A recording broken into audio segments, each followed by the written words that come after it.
Assalamualaikum warahmatullahi taala wabarakatuh. Salam sejahtera. Alhamdulillah bertemu kembali kita di acara Bual Bicara dalam Pulas Channel Podcast. Saya mengalu-alukan kepada semua para penonton dan pendengar channel ini sepanjang setiap episod yang telah kita hidangkan. Bersama saya kita akan mengulas beberapa tema dan juga tajuk yang mendapat perhatian para penonton, dan ada banyak juga permintaan dari para pemerhati serta peneliti setiap tema yang telah kita bentangkan supaya di pulas podcast ini dengan lebih tuntas lagi, dipulas maksudnya bicara dengan lebih tuntas lagi pada episod kali ini. Jadi dan sekali lagi pada episod kali ini kita menjemput kembali narasumber kita yang lepas, iaitulah tidak lain dan tidak bukan yang berbahagia Tuan Habib Shahdu Al-Idrus. Sekali lagi selamat datang kembali ke podcast channel Pulas.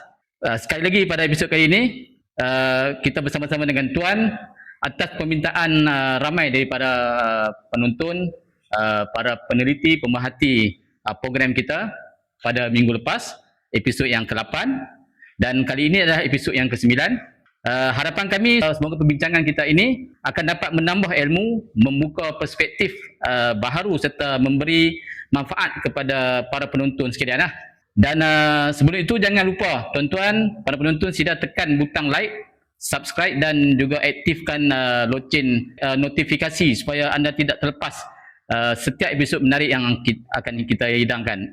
Saya akan terus kepada topik perbincangan.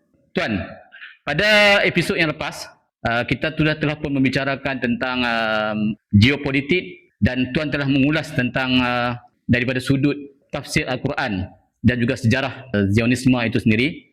Pada tema kali ini kita akan lanjutkan satu pembahasan yang tuan juga sentuh pada episod yang lepas, dan juga ini juga telah diminta oleh para penonton kita supaya diulas lebih lanjut dan lebih detail lagi tentang di dalam Al-Quran disebut dalam surah Al-Kahfi ayat 94 dan juga surah Al-Anbiya ayat 96, iaitu tentang Ya'juj dan Ma'juj.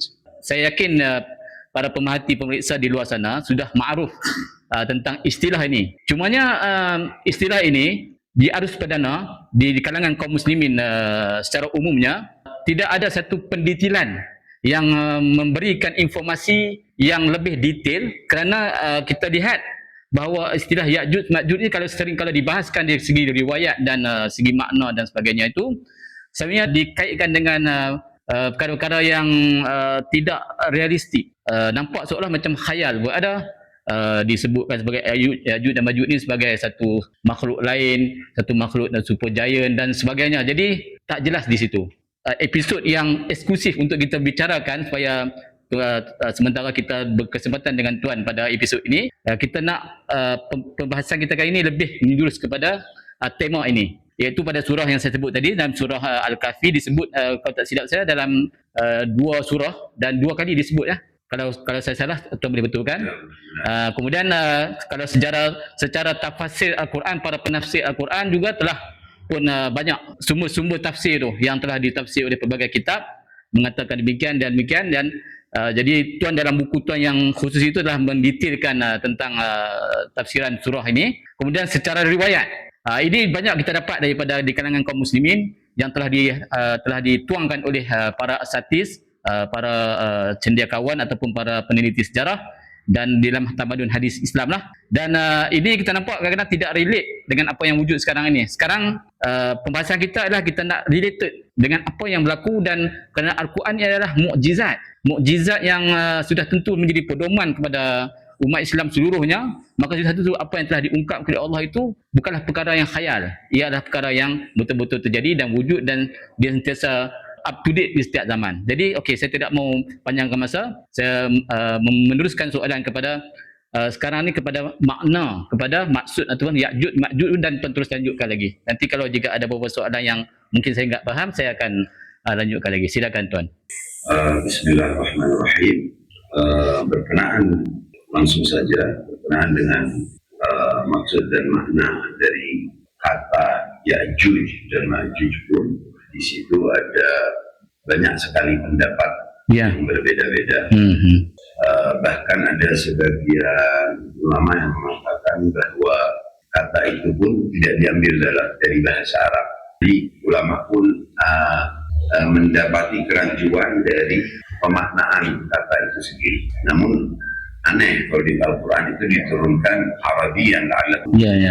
Karenanya jadi sebagian ulama ahli linguistik, ahli tafsir menjelaskan bahwa berasal dari kata ajuj. Ada yang mengatakan dari kata aja. Bahkan bisa diekrotkan. Intinya Ya'juj dan Ma'juj sama-sama kata, hanya huruf awalnya yang berbeda. Jadi itu adalah dari ajuj. Apa maknanya itu ajuj? Dikatakan bahwa itu adalah hal yang bergerak dengan cepat. Satu, juga berketurunan dengan cepat. Dan ini juga sesuai dengan kata yansilun di surat Al-Anbiya. Jadi gerak dengan cepat, berketurunan juga dengan cepat. Tentu ada makna batinnya lah juga dari pemilihan kata itu. Saya sudah tuang ini perihal apa kata para ahli tafsir mengenai arti kata ajuj ini ada dalam buku saya Misteri Al-Kahfi. Itu dari segi sudut bahasa lah. Ya, okey. Kemudian jelas bahwa ini kata ini Ya'juj dan Ma'juj dinisbatkan kepada suatu kaum yang mana sifatnya merusak di muka bumi. Karena dari apa yang tersurat di ayat itu yang sangat jelas. Mufsiduna fil ardh, bagaimana yang tertulis dalam surat Al-Kahfi, ya. Bagaimana permintaan kaum yang minta tolong dari Zulkarnain. Perihal pendapat-pendapat yang ada, memang cukup lama kita menelusuri hal ini, bahkan ada beberapa buku khusus yang membahas tentang Ya'juj dan Ma'juj. Ada satu buku khusus, saya juga pernah baca dari seorang dokter ahli linguistik Al-Mansur. Itu dia memberikan 5 teori perihal Ya'juj dan Ma'juj. Bahkan sampai dari petunjuk kata dia selain teori-teori yang ada, jadi bahwasannya mereka adalah makhluk yang aneh, yang besarnya besar, yang kecilnya kecil, kemudian mereka merusak, mereka meminum air sungai sampai habis, sampai saking banyaknya rombongan itu yang belakang tidak dapat air dan mengatakan dahulunya ada sungai di sini. Kemudian mereka melakukan kerusakan-kerusakan, memakan besi dan banyak sekali. Nah, sehingga memberi kesan ini makhluk yang aneh. Dan seakan belum ada. Seperti alien begitu, Seperti alien. Padahal kalau kita lihat semua riwayat-riwayat itu, jika kita anggap itu adalah riwayat-riwayat yang benar, itu pun sebenarnya bisa ditakwilkan. Karena kaum yang membuat kerusakan ini, yang memakan besi, itu gambaran mengeksploitasi hasil bumi negara orang, baik dari besinya, dari airnya, sungainya, kemudian dari mineral-mineral yang mereka punya, itu termasuk. Jadi soalnya ketika orang melihat riwayat dengan secara literally, gambaran itu jadi memang khayali, tidak bisa digambarkan secara realis kadang. Dan sayangnya memang banyak dai yang terbawa. Oleh karenanya kita menemukan bahwa setelah dari riset yang cukup lama dan dengan referensi dari banyak buku, karena tidak mendapatkan gambaran jelas, akhirnya subhanallah, setelah kita berupaya memahami surat Al-Kahfi sepenuhnya, kemudian melihat dan mengenal siapa Zulkarnain sebenarnya, di situ ada petunjuk-petunjuk. Karena sosok Zulkarnain ini, ketika kita mengetahui siapa sebenarnya Zulkarnain, kita akan lebih mendekat kepada siapa itu Ya'juj dan Ma'juj. Karena Ya'juj Ma'juj ini pun disebut dalam Alkitab, dalam Injil disebut Gog dan Magog 2 kali pula seperti di Al-Quran. Baik Tuan, jadi Tuan sudah mengulas tentang perihal makna dan juga maksud perkataan Ya'juj dan Ma'juj secara bahasa dan juga sedikit ulasan tentang perihal tersebut. Jadi bagaimana pendapat Tuan tentang perbezaan tafsiran tentang Ya'juj dan Ma'juj di kalangan kaum muslimin selama ini yang beredar di kalangan kita ini, yang boleh Tuan tambahkan lagi? So, utamanya dalam segi kita tengok segi riwayat lah, riwayat juga mungkin Tuan akan sentuh juga tentang riwayat juga kan, sebab ini juga kita akan ambil selain dari Tuan tafsir daripada Al-Quran. Ketika itu setelah dengan menelaah banyak riwayat, ada kala kita malah tenggelam, terbawa. Tetapi sudah kita telusuri kita sudah menyelam. Pada akhirnya ujung-ujungnya sama tidak ujungnya sih, itu kita masuk seperti ke dalam kolam yang buram. Mana pendapat yang benar? Seperti apa? Akhirnya baru kita memahami, kita kesampingkan. Saya kesampingkan dari semua riwayat semua kita kesampingkan dahulu. kita fokus pada petunjuk yang ada dalam ayat Al-Quran. Setelah fokus pada petunjuk ayat, petunjuk kalimat, petunjuk konten, petunjuk kata, petunjuk huruf, dan petunjuk bilangan, itu kita menemukan dengan jelas. Jadi ketika kita fokus lebih pada apa yang ada di dalam petunjuk Al-Quran ini, baru di situ menjadi jelas, dan di sana kita melihat riwayat-riwayat yang mendukung. Jadi contoh, karena riwayat ini sangat banyak, dan kita tidak punya segitu banyak waktu untuk menelusuri kesahihan satu persatu dan semuanya. Nah, namun ketika hal yang pasti adalah yang ada dalam Al-Quran. Nah, itulah kita mulai lihat. Ternyata Al-Quran memberikan petunjuk yang sangat jelas. Jadi di dalam Al-Quran juga dapat digali tafsirannya yang akan menafsirkan zahir ayat itu sendirilah. Dalam Al-Quran, baik di surat Al-Kahfi 18 Anbiya 21 di Kahfi itu diceritakan dan disebut saat kaum itu meminta tolong dari Dzulqarnain supaya dibuatkan tembok penghalang supaya mereka tidak terserang. Berarti ini kan dari redaksinya pun ini makhluk yang ada dan juga bukan seperti makhluk-makhluk yang belum terkhayalkan. Ya itu bisa dipahami bahwasanya ini makhluk tapi dia ganas. Yang ini dia apa? Zalim, perusak, penjajah, penjarah, perampok, seperti itu. Mufsidun fil ardh. Yajuj wa Majuj mufsiduna fil ardh. Fahal naj'alu laka kharjan 'ala an taj'ala bainana wa bainahum sadda. Mereka minta tolong kepada Dzulqarnain untuk dibuatkan dinding penghalang dan bahkan mau memberi upah pada Dzulqarnain. Yang mereka minta adalah dinding penghalang, tapi Dzulqarnain memberi hal yang lebih baik. Yang beliau dapat karunia dari Dzulqarnain membuat radma, bukan sad, bukan dinding penghalang, tapi dia itu bendungan. Dan pembuatan itu di buku juga telah saya tuang yang paling mendekat dengan merujuk sains dan dengan bahan-bahan yang dibuat oleh Dzulqarnain, yaitu ada karbon, ada bongkahan-bongkahan, pecahan-pecahan besi-besi, kemudian ada proses peniupan dan api, dan berada di antara dua sisi gunung. Itu yang paling dekat adalah bahwasanya bendungan itu dibuat dengan gelombang elektromagnetik. Karenanya sesuai dengan cirinya. Dia tidak bisa dilalui dan tidak bisa dilubangi. Tidak bisa dilalui, tidak bisa dilubangi. Famasta'u ayyadharu wa mastata'u lahu naqba.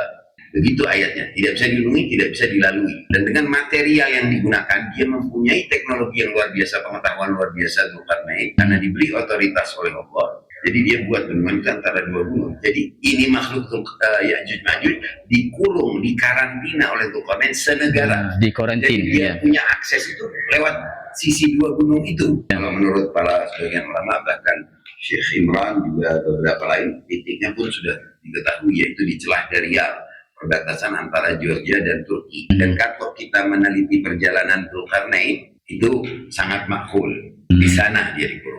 Apalagi setelah kita memahami apa yang terjadi di kisah kedua surat Al-Kahfi tentang negeri dua gunung. Jadi itu yang berhubungan dengan Israel. Mungkin nanti ini mereka hijrah ke arah sana, ke arah perbatasan Georgia dan yang masa itu Wallahu a'lam. Itu sejarah mereka, sejarah. Nah, kalau kita memahami kronologinya, kita tahu kita akan paham. pendapat ini sangat dapat diterima. Nah, di sini kan jelas. Nah, kita cari. Dengan ini kita perlu mengetahui siapa Dzulqarnain, kapan dia hidup. Dari sana kita mendapatkan data tentang soal Gog dan Magog. Lalu karenanya bagi mereka ini kaum Ya'juj dan Ma'juj sendiri, sosok Dzulqarnain ini pun diburamkan. Beler. Buram itu beler. Atur itu banyak pendapat-pendapat yang berlawanan, padahal sosoknya itu jelas. Jadi ada pendapat dia Iskandar, Agung Alexander the Great. Ada pendapat dia raja dari raja Cina. Ada pendapat dia dari raja Yaman karena namanya Tugu. Bahkan banyak dibuat puisi, data-data yang mendukung hal itu. Bahkan kemudian kerajaan Mesir ada banyak. Padahal untuk mengetahuinya sangat mudah, ini sosok jelas. Sosok jelas dengan mudah. Raja dunia, raja yang telah berkuasa di dunia, mencakup timur dan barat bumi, tidak ada data sejarahnya atau peninggalan sejarahnya. Teori yang lain semua tidak ada mereka itu. Oleh karenanya teori terkuat siapa Dzulqarnain itu sangat jelas, yaitu adalah Cyrus atau Quraisy kalau dalam Alkitab. Yang peninggalannya ada Persepolis, kemudian ada makamnya pun ada. Sempat mengunjungi dan bawa jemaah mengunjungi. Yaitu dia yang membentuk Persia. Bahkan menurut sebagian ahli antropologi dan sosiologi, bagian ahli sains mengatakan dia adalah bapak civilization, bapak tamadun yang pertama membentuk kemasyarakatan dengan order, dengan sistem, dengan keteraturan, dengan pemerintahan. Pada zaman itu pemerintahannya pun adil. Karenanya buktinya itu masyarakat ketika dia melintas, tahu dia menaklukkan kerajaan-kerajaan zalim, itu masyarakat meminta tolong, merasa aman dan bahkan ditolong. Jadi Sirus kapan dia hidup? 500-an tahun sebelum Masehi. Kemana aja perjalanannya itu kita telah mengetahui, kita teliti. Di buku juga ada, sebagian postingan ada soal lain. Jadi jelas dia dikurung. Kapan jadi dikurungnya? 500-an sebelum Masehi, 400 sekian. Okey Tuan, lalu berapa lama daripada yang Tuan telah sebutkan tadi ni dikurungnya makhluk Ya'juj Ma'juj ini? Berapa lama? Data itu ada sangat jelas. Jadi ketika kita tahu bahwasannya yang masa awal itu adalah sekitar 4-5 abad sebelum Masehi, jadi masa Sirus, kita bisa mengetahui data. Ini dari beberapa bukti. Dalam Alkitab disebut bahwasannya Quraisy mengurung Gog dan Magog selama 1000 tahun. Kan disebut selama 1000 tahun. Di dalam Alkitab, ya. 1000 tahun. Jadi kalau 1000 tahun dari masa itu berarti tahun 500-an setelah Masehi. Persis di zaman hampir berakhirnya masa Nabi Muhammad. Jelas kan? Jelas. Kita sekarang lihat yang di riwayat pun ada jelas menyebutkan bahwasanya dua riwayat yang paling jelas dan dua-duanya dari istri Rasulullah, dari istri Nabi. Satu dari Ummu Habibah. Rasulullah terbangun dan terlihat khawatir, bahkan disebut wajahnya pun memerah. Lalu ditanya, kenapa wahai Rasulullah? Kata Rasulullah, wailun lil Arab min syarrin qad iqtarab. Duhai celaka bagi Arab dari bahaya yang akan datang, yang sudah dekat. Kenapa wahai Rasul? Sungguh bendungan, dam yang telah dibuat mulai terbongkar. Bahkan Nabi menunjuk, letakkan. Ini udah mulai berlubang ini. Ada retak lah. Bukan, sepertinya bukan, mulai dia sepertinya kemungkinan pun sebagian ahli menyatakan kemungkinan pun karena terjadinya hal yang alamiah. Gempa.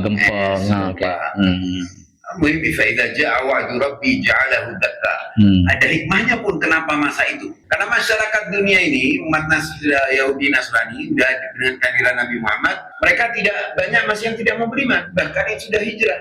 Menanti Nabi Muhammad, setelah Nabi Muhammad ada, diperangi. Jadi rahmah Allah itu akhirnya mereka keluar lagi dan berhadapan. Jadi mendapat pemerintahan yang parah akhirnya, karena mereka tidak mau beriman. Nabi mau membangunkan tamadun, civilization yang penuh dengan keadilan, kesejahteraan, tapi tidak diterima dengan baik. Pilihan apa lagi? Al-Muhim, ada beberapa hikmah di balik itu ya. Out of context kali ini. Itu keluar kata Nabi, mereka telah keluar. Persis sesuai yang ada, 1000 tahun masanya. Riwayat kedua sama, dari Zainab, istri Zainab. Tapi berbeda, ini bukan saat bangun tidur. Ini saat beliau masuk ke dalam rumah, masih dalam keadaan khawatir. Dan ketika ditanya, jawaban Rasulullah sama. Bahwasanya dam yang dibuat Zulkarnain itu telah terbongkar. Bahkan ada narasi sejarah menyatakan di zaman Khulafa Ar-Rasyidun itu mereka mengirim delegasi untuk melihat. Berarti kan tahu lokasinya. Dan dilihat bahwasanya betul itu sudah hancur dan sudah kosong.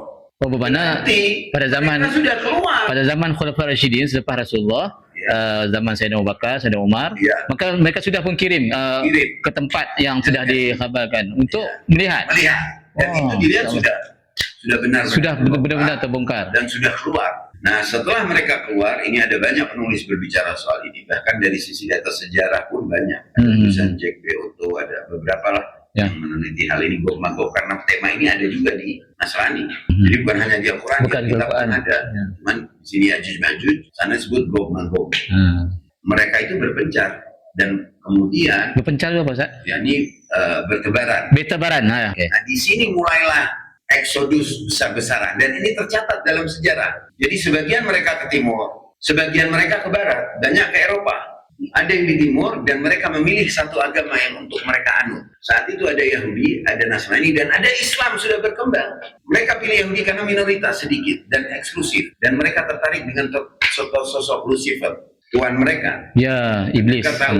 Jadi mereka lebih mudah mereka tunggangi Yahudi. Jadi mereka jadi Yahudi dan mengaku Bani Israel untuk menguasai tanah kiblat ini. Tanah di itu ada Palestina. agenda besar Iblis dalam hal itu. Jadi mereka tahu, lalu mereka banyak eksodus dan banyak ke negara-negara Eropa dan sebagian ke timur, dan dari awal di antara tokoh-tokohnya diketahui itu mereka membuat alliance, membuat persekutuan. Jadi ada yang di timur, ada yang di barat, ada yang di Arab, karena pada nantinya mereka akan mengincar itu Ka'bah. Dua kiblat ini harus mereka duduki, ini sumber energi. Jadi dari masa itu, walaupun ini tak terlihat, dari sini ada maklumat-maklumat lainnya yang perihal agenda iblisnya itu dan dijalankan oleh ini untuk memang menduduki dua tempat ini untuk berhasil total. Okey, baik tuan. Kita celah sikit. Jadi sebenarnya pembahasan ni bagi saya dan juga mungkin bagi penonton di luar sana terlalu detail untuk dibahaskan dan terlalu sebenarnya tidaklah rumit kalau mereka membaca histori ini daripada awal dan meneliti, sebab ini adalah satu penelitian kerana penelitian dari Al-Quran itu sendiri dan juga riwayat-riwayat, dan perlukan satu fokus dan juga penelitian yang begitu mendalam dan begitu cermat dalam mengambil fakta-fakta ini. Satu persoalan mungkin yang timbul di saya juga, mungkin di para penonton, bermakna bahawa makhluk Ya'juj dan Ma'juj ini adalah satu sosok seperti manusia. Seperti manusia, tetapi ia dikurung oleh pada zaman Zulkarnain, dan seperti manusia yang bagaimana ni Ustaz? Mungkin bukan sama. Mereka adalah Fizikalnya sama. sama persis. Ya. Mereka adalah dari rumpun manusia. Rumpun manusia. Mereka punya genetik iblis. Ya. Yakni keturunan iblis. Ini pun yang jarang dibahas. Itu yang saya nak persoalkan juga, sebab dan itu rahasianya ada di dalam surat Al-Kahfi sendiri. Dari mulai ayat 50 ketika mengungkap mengenai keturunan iblis di dalam Al-Quran yang juga dijadikan pemimpin, yakni mereka ini jadi penguasa dan banyak orang ikut pada mereka. A'udzubillahi minasyaitonirrajim. Bismillahirrahmanirrahim.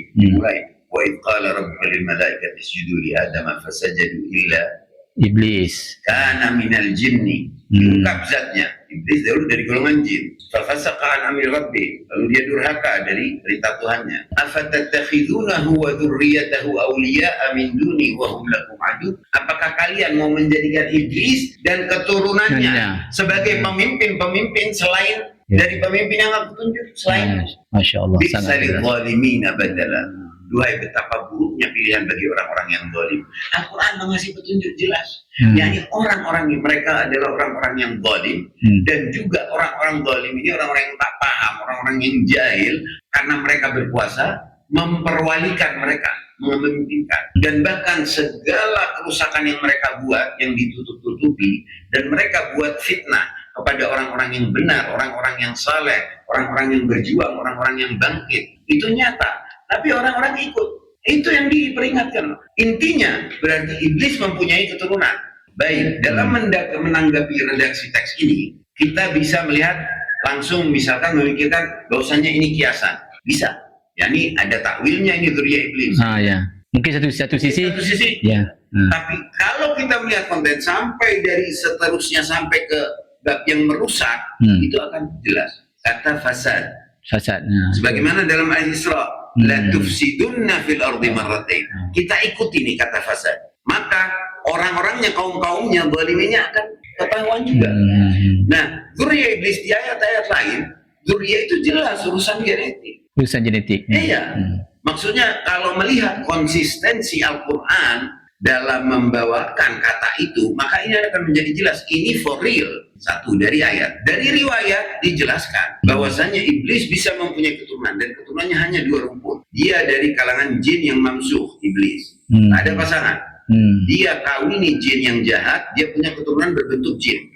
Dia kawin dengan manusia yang hatinya buruk, jahat, dia punya keturunan. Makanya dia tak mau orang menikah. Orang menikah ada akad, jadi perisai buat dia. Belum lagi dalam agama dianjurkan di malam pertama sama istri ada amalan-amalan, ada sholat, dan dianjurkan baca bismillah, baca isti'adzah, itu tambah memperkuat perisai. Tapi ketika ada akad, dia tidak kasih. Makanya kalau dengan perzinahan dia punya akses, tapi tidak seluruh anak zina adalah keturunannya. Cuman kalau keturunannya pastilah anak zina. Yaitu gimana? Ketika dia mendapatkan induk yang jahat, yang dalam riwayat dibilang maninya ketika seseorang berhubungan tanpa akad nikah, tanpa berbaca, kemudian itu dia punya akses. Sehingga maninya mendahului mani si laki-laki. Di situ dia punya.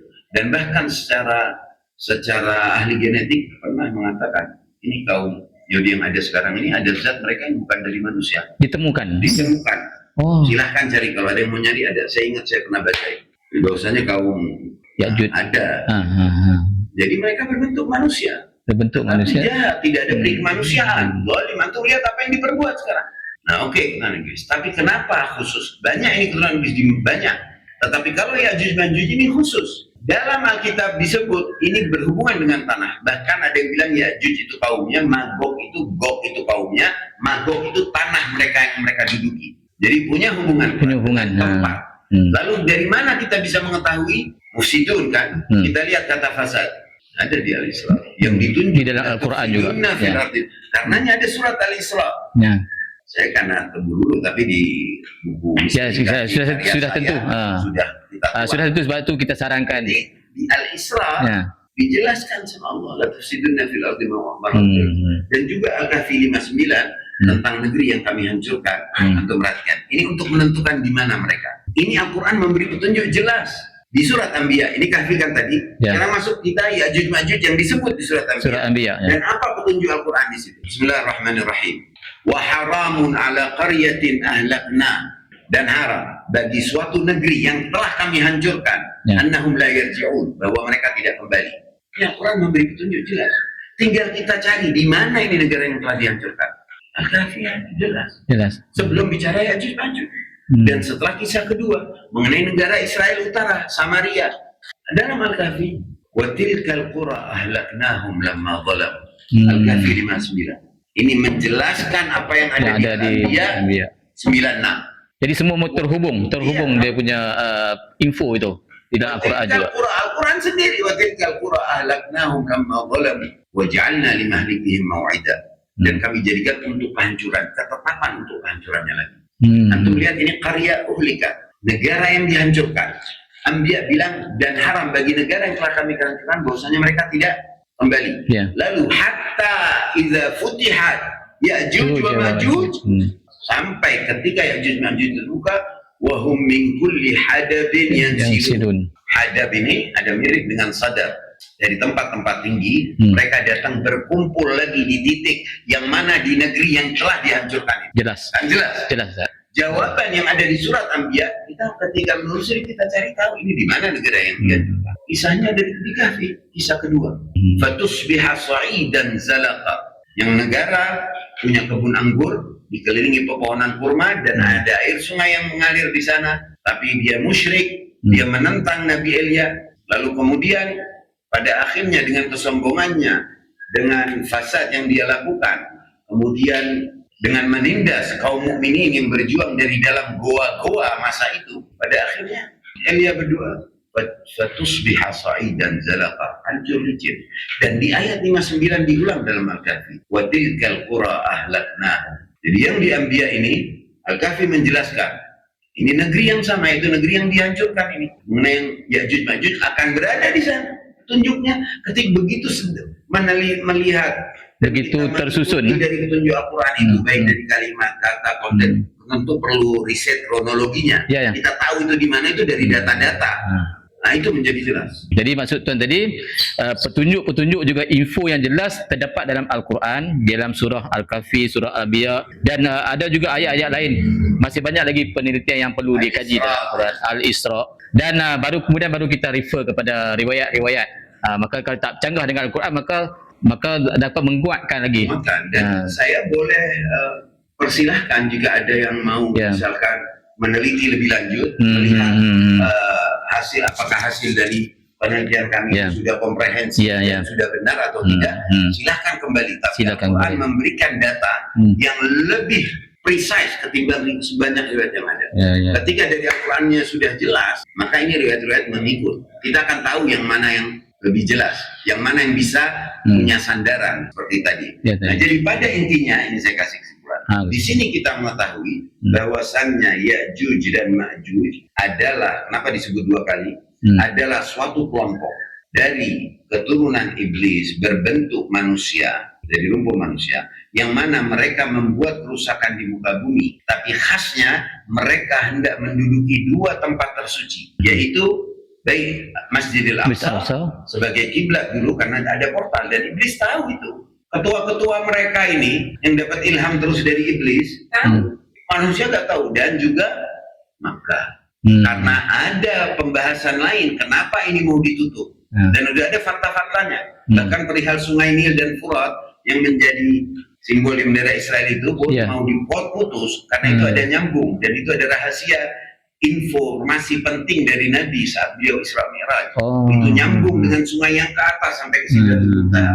Di pembahasan khusus lagi lah ya. Nah, jadi intinya Ya'juj Ma'juj adalah keturunan iblis yang hendak menguasai dua tempat tersuci di muka bumi, dan itu adalah Al-Qiblatain. Dan di sini adalah sandaran semua agama Ibrahim. Ahli Tauratnya, ahli Injilnya, ahli Al-Qurannya adalah ini tempat jejak-jejak para nabi, musuhnya yang selalu diperangi oleh iblis dan duriannya. Inilah tempat. Dan ini tempat yang membawa energi ke seluruh bumi. Ini tempat jika, kenapa Imam Mahdi misalkan, kita sepakat dalam riwayat semua, Imam Mahdi akan hadir dan memulai deklarasi dari Makkah. Kenapa? Awwalu baitin wudi'a lin-nas. Kenapa tidak dari negara lain? Karena di situ ada rahasia sumber energi. Huda wa mubarakan lil alamin. Sifatnya universal dan jelas di situ adalah golden ratio bumi. Di sini ada rahasia di sisi metafisik. Karenanya sangat penting untuk menduduki. Jadi saya ulangi, Ya'juj dan Ma'juj adalah keturunan iblis berbentuk manusia dan ada yang berbentuk jin, saling tolong menolong, baik yang di barat dan di timur. Ya, yang Ma'juj ini bergantian dengan Yahud, Yerusalem, Mim yang memakai pakaian Muslim dan kemudian hendak menguasai Makkah. Ada dekoda di situ juga dalam sisi huruf-hurufnya. Tapi terlepas dari itu, data udah jelas. Yang berhubungan dengan dua tanah suci, mereka mau menguasai dua tanah suci. Jadi itulah keterikatan, dan mereka bekerja dengan cepat dan beregenerasi dengan cepat. Yang silur, makanya di dalam itu disebut yang silur bukan hanya turun, tapi nasel juga bisa bermakna beregenerasi. Baik, semoga insya Allah mereka akan berhasil. Insya Allah. Dan tetap ada kaum mukminin yang dicintai Allah dan mencintai Allah yang akan terus berjuang. InsyaAllah. InsyaAllah. Okey Tuan, terima kasih banyak. Sangat jelas dan sangat menakjubkan daripada penerangan Tuan ini. Walaupun tidak memberikan penjelasan seluruh pada tafsiran surah ini, dan ia terdapat di buku Tuan lah yang telah kita tunjuk pada episod yang lalu, dan saya minta juga produksi nanti kita akan highlight kembali buku Tuan tu, Misteri Al-Kahfi dan juga Khidir. Dan saya sarankan juga kepada para penonton supaya anda semua juga boleh mendapatkan buku-buku yang lain tulisan daripada Tuan Habib, iaitu saya juga tertarik dengan satu buku tentang iblis juga. Tuan ada menulis Perjumpaan dengan Iblis. Jadi itu sebenarnya boleh Tuan memahami tentang karakter iblis tu, kerana kadang-kadang manusia kita ni sebagai umat Islam Tuan, sebagai dia beriman dengan perkara-perkara jin apa semua tu, tapi lebih kepada perkara mistik. Jadi kita bukan nak bawa kepada mistik yang karut-marut ni kan, hantu, cerita dan sebagainya, tetapi kita ambil perkara yang relate dengan Al-Quran yang jelas, sebab Al-Quran ni adalah petunjuk. Hudan linnas kan, hudan lil muttaqin. Ini yang kita baca dahulu di Al-Quran. Jadi petunjuk kepada orang-orang yang bertakwa. Jadi sebagai orang-orang yang selalu mengaku sebagai beriman, bertakwa kepada Allah, maka seharusnya mengimani hal tersebut. Dan saya sarankan supaya tuan-tuan beli buku itu. Dapatkan, kalau tak jumpa penerbitnya, boleh jumpa dengan pihak produksi Pulas Channel ni. Kita boleh dapatkan buku itu, dan ada lagi buku-buku beliau yang lain, iaitu Algoritma Syahadah, Perjumpaan dengan Iblis, dan Sejarah Jibril juga ya. Jadi buku-buku ini perlu dihadam, dibaca. Tuan-tuan akan nampak, jadi anda akan nampak bagaimanalah penafsiran yang telah disebut oleh para penulis sendiri. Jadi inilah yang menjadi tujuan kita, pihak produksi ini, untuk menerbitkan kembali episod ini untuk mencerahkan apa yang telah disebut Tuan pada pembahasan yang lalu, walaupun ia tak lari daripada tema geopolitik yang menjadi satu dasar kepada program kita setiap minggu lah. Saya sebagai wakil pihak produksi Pulas Channel ini mengucapkan jutaan terima kasih kepada Tuan kerana telah melampangkan dua episod. Jadi sangat-sangat berharga episod itu. Kemudian insya-Allah masa hadapan jika kita ada kesempatan dapat berjumpa dengan Tuan lagi, ada permintaan daripada para penonton untuk menerus lebih lanjut, kita akan ketemu lagi, kita akan adakan kembali buat bicara insya-Allah. Dan kami mengucapkan jutaan terima kasih kepada tuan-tuan, perempuan, para penonton, dan jangan lupa untuk like, untuk share, untuk subscribe channel ini, dan tekan butang loceng notifikasi itu untuk lebih memberikan info-info terkini tentang program yang kita terbitkan. Jadi Assalamualaikum. Pulas Channel.